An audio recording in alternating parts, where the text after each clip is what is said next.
Es un país donde nada funciona como antes. Es una potencia histórica llena de grietas. Es una sociedad víctima de sus propias decisiones que ha votado cambiar 14 años de poder conservador por un nuevo líder de origen humilde, sin excentricidades y progresista. Soy Juan Luis Sánchez. Hoy en Un Tema al Día. Reino Unido, el país perdido que cambia de rumbo.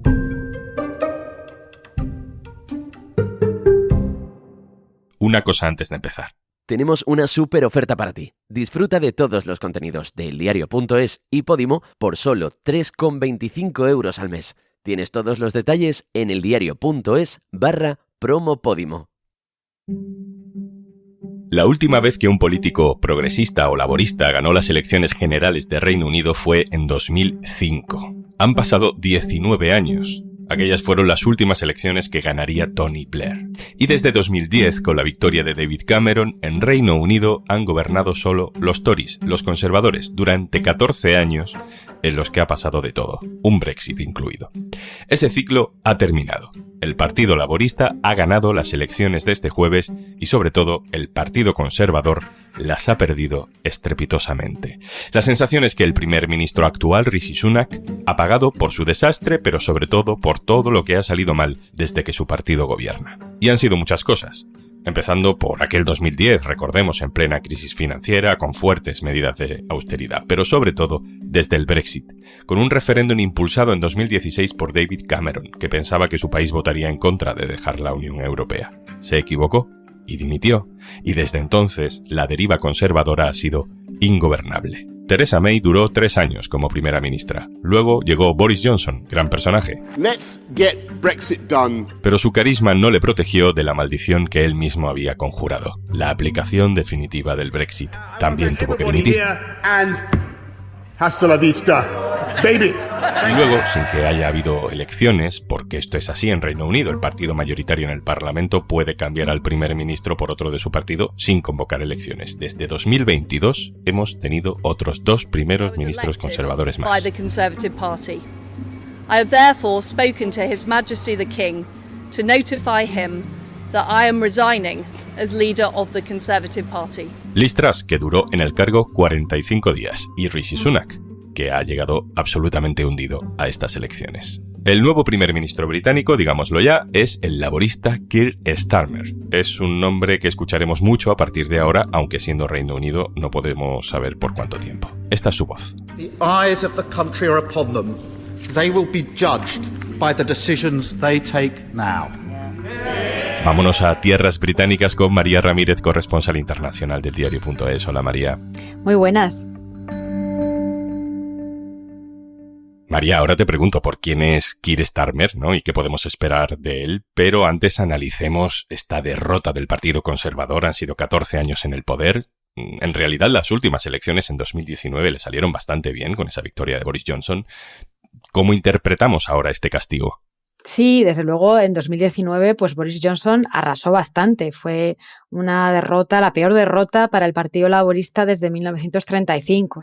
Pero desde entonces, con muchas turbulencias también externas, la pandemia, la guerra de Ucrania, pero desde 2019 en Reino Unido lo que, digamos, ha hecho caer en picado al Partido Conservador ha sido en 2 momentos concretos, ¿no? O sea, la caída radical de la confianza de la opinión pública se debe a las fiestas en Downing Street, que se saltaron las reglas en pandemia, y al casi colapso de la economía por los días de primera ministra de Liz Truss tras la dimisión de Johnson. Y es que si miramos a las encuestas, si miras al típico gráfico de las encuestas, se ven 2 picos hacia abajo muy claros de esos 2 momentos, ¿no? Y bueno, también lo que ha pasado desde entonces es que son más claramente visibles los efectos del Brexit, que se hizo efectivo en 2020, pero pues fue en medio de la pandemia, y también los efectos de los años de recortes de servicios públicos. Es verdad que Boris Johnson había parado algo de eso, pero el recorte en infraestructuras, de mantenimiento, en cárceles, se va notando poco a poco, ¿no? Y estas, digamos, 2 cosas han estallado. Con el, además, problema pues que el Estado ahora mismo no tiene dinero tras años de la economía en declive y, bueno, pues sin acceso a los fondos europeos, claro. Hablemos del Brexit, que quizá no fue originalmente una idea del Partido Conservador, pero los conservadores sí que acabaron haciendo la suya. Y en el caso de Boris Johnson se trató hasta con frivolidad, ¿no? Como si no fuera a tener consecuencias reales. Todo eso ha acabado partiendo al país y partiendo al propio Partido Conservador. Desde luego el Brexit fue un tiro en el pie no solo para el país, sino también para el Partido Conservador. Porque, pues de hecho, en realidad David Cameron estaba en contra del Brexit. O sea, lo que hizo es de alguna forma someter esto a un referéndum y lo que obtuvo es una respuesta contra su propio gobierno o contra una parte de su propio gobierno y contra él mismo, ¿no?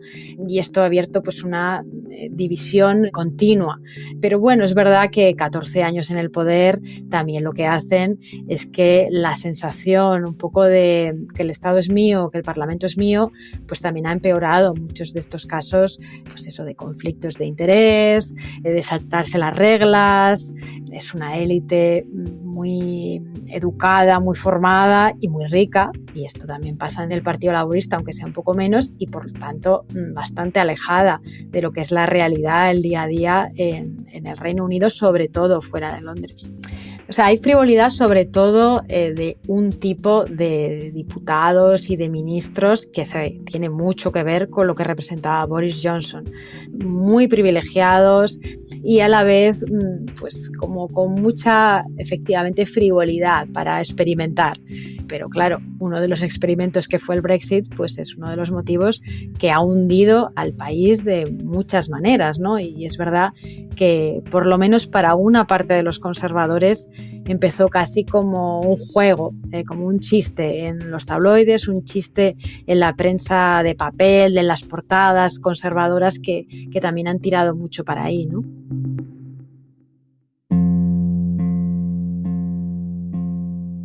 Bueno, pues vamos a hablar ya de Keir Starmer, que va a ser el próximo primer ministro.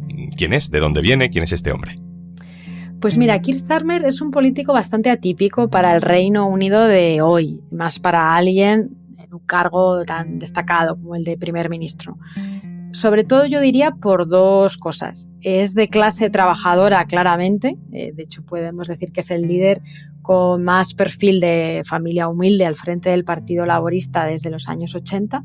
Keir fue el primero de su familia en ir a la universidad y bueno, pues tenía una trayectoria ligada también desde casi su nacimiento al laborismo, ¿no? El nombre de Keir se lo pusieron en honor a Keir Hardie, que fue el primer líder laborista en el Parlamento. Era un minero escocés que tuvo que trabajar de niño.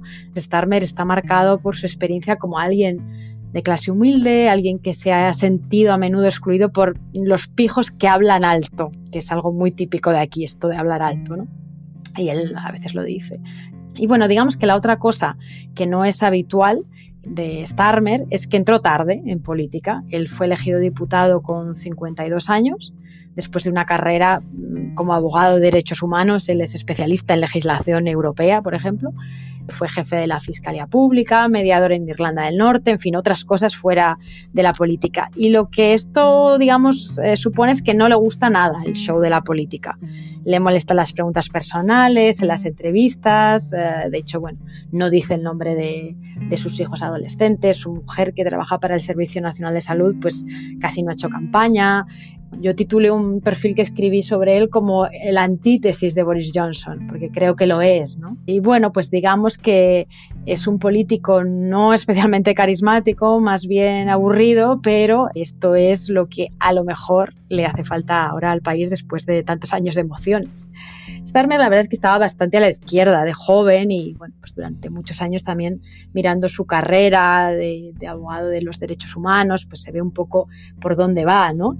Pero bueno, ahora se define como centrista, pragmático, tiene ambiciones de reconstruir lo público, pero a la vez pues sus planes de inversión pública son limitados porque, bueno, pues es que él lo dice, que es que no hay dinero, ¿no? Fíjate pues que una promesa electoral es arreglar 1 millón de baches cada año. Y esto, pues ojalá lo consiga, porque realmente las carreteras están fatal, ¿no? O sea, el nivel un poco de destrucción es tan grande que eso también limitará su capacidad para hacer grandes cosas, en principio. María, ¿cómo es el Partido Laborista de ahora, después de 14 años en la oposición? No sé si hay muchas diferencias, por ejemplo, entre el laborismo de Keir Starmer y el laborismo de Jeremy Corbyn, que es el líder así más visible, ¿no?, de los anteriores. Sí, al Partido Laborista le pasa un poco como al conservador, en este sistema británico que al final es bastante bipartidista, es decir, siempre tiene varias almas, ¿no? Hay una parte más socialdemócrata típica, pues estilo el PSOE, diríamos en España, que ha sido más predominante, y otra más a la izquierda, que es la que representaba hacia el final, sobre todo, de su mandato, Jeremy Corbyn. Y bueno, Starmer estaba en realidad en el equipo de Corbyn y no le abandonó como otros, y muchos de hecho se lo reprochan ahora que va de centrista, ¿no? Pero luego a la vez renegó de Corbyn y curiosamente uno de los motivos fue el Brexit, porque Corbyn era un poco un euroescéptico de toda la vida, no quería que el partido fuera percibido como pro-UE y en cambio Starmer, es especialista en legislación europea, era muy pro-UE. Y bueno, luego lo que pasó también es que en las elecciones de 2019 pues el Partido Laborista con Corbyn se la pegó bastante y esto hizo que muchos también renegaran un poco de lo que había representado. Por eso también Corbyn dimitió después de esas elecciones y se abrió un proceso interno de votación que es el que ganó Starmer. Claro, Corbyn nunca llegó a gobernar. Si tenemos que buscar un ejemplo, nos tenemos que ir a alguien del que se ha discutido tanto, ¿no?, sobre cuál era realmente su ideología una vez que estaba en el gobierno, como Tony Blair, aunque luego llegó Gordon Brown, que fue un primer ministro menos carismático también, laborista, que no llegó a ganar ninguna elecciones. Pero quedándonos con Tony Blair, ¿cuáles dirías que son las diferencias entre Blair y Starmer? Pues la verdad es que como la noche y el día. Es verdad que Tony Blair arrasó en 1997 y por eso, digamos, la comparación con esos tiempos, ¿no? Después de también muchos años de gobiernos conservadores. Y bueno, cuando él ganó era uno de los políticos más populares de toda la historia del Reino Unido, ¿no? También era un momento muy diferente respecto al de ahora, de pues crecimiento, optimismo, un poco alrededor de Internet, Cool Britannia se llamaba entonces, como el Reino Unido guay o algo así. Y bueno, pues Blair era como un maestro de la política, de la élite absoluta del país, como casi todos los primeros ministros, muy bueno en los discursos, era un político pues que había conseguido unir al país y parecía que se iba a quedar para siempre, ¿no? Aunque después de Irak también ganó unas elecciones, las de 2005 y bueno, por cierto que Starmer entonces, que era abogado, escribió un artículo en el Guardian en marzo de 2003 contra la invasión de Irak, diciendo que era ilegal. En aquella época Starmer también pues defendía como abogado acusados de terrorismo, o sea, ya vemos que tiene como un perfil bastante distinto que Blair, tantos años dedicado a la política. La última, María, la sombra del Brexit que atraviesa cualquier contexto en Reino Unido, ¿no? Político, económico, social. Ahora que van a gobernar los laboristas y siendo además el primer ministro un proeuropeísta, al menos durante etapas anteriores de su vida, ¿existe alguna opción de que se proponga volver a la Unión Europea? Pues mira, ahora mismo el Partido Liberal Demócrata, que es el centrista, es el único partido nacional que claramente propone volver al mercado único y a medio plazo a la Unión Europea. Starmer hizo campaña contra el Brexit también después del referéndum, pero bueno, ahora lo que dice es que no hay mucho que hacer más que ajustes en el acuerdo existente con la Unión Europea y bueno, pues alguna cosa más, estilo más cooperación en seguridad o algún parche, ¿no? Por ejemplo, un acuerdo para los músicos para que puedan ir de gira sin hacer tanto papeleo por Europa. Cosas pequeñas, la verdad que no es que cambien la situación de manera sustancial. Y bueno, algunas personas con las que he hablado del entorno de Starmer o que son expertas en comercio creen que esto no va a bastar, que caerá por su propio peso, porque al final, pues si Starmer quiere que la economía crezca, es que va a necesitar hacer algo más, ¿no? O sea, y este algo más, pues claro, pues es como volver a la Unión Europea de alguna forma o a la Unión Aduanera, que es lo que digamos, a tu principal mercado, es una manera, ¿no? Pero bueno, la verdad es que aquí es un debate bastante peliagudo porque hay una minoría muy activista, pequeña, pero que está en contra de tocar cualquier cosa que sea acercarse a la UE.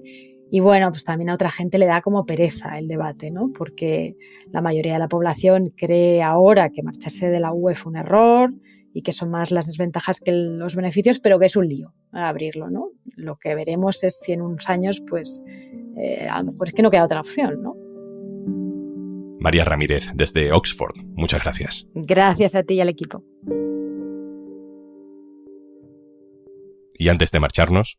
Hola, soy Juanjo de Podimo y hoy te recomiendo la visita de Carolina Iglesias al podcast de su amiga y compañera Victoria Martín. Bueno, pues ya estamos en la entrevista, no te rías, estamos con una persona muy especial. ¿Por qué tienes que leer? ¿No te sale del corazón o qué? Bueno, pero tenía preparada una intro. Ah, vale, perdón. Cómica, actriz, cantante. Se te da muy bien hacer magia también. Sí, es verdad. Eres una persona que te gusta mucho comprar gilipollas. Está bien. Sí, eso más que la magia. Puedes escuchar completo este episodio de Malas Personas, ya varias temporadas además, y descubrir un montón de podcasts y audiolibros, porque tienes una promo de 3,25 € al mes para que disfrutes de todos los contenidos de eldiario.es y también de los de Podimo. Solo si entras en este enlace, eldiario.es, promo Podimo. Esto es Un Tema al Día, el podcast del Diario.es. Si te gusta lo que hacemos, necesitamos tu apoyo. Hazte socio, hazte socia del Diario.es en eldiario.es/socio. El podcast lo producen Carmen Ibáñez, Marcos García Santonja e Izaskun Pérez. El montaje es de Pedro Nogales. Yo soy Juan Luis Sánchez. El lunes, otro tema.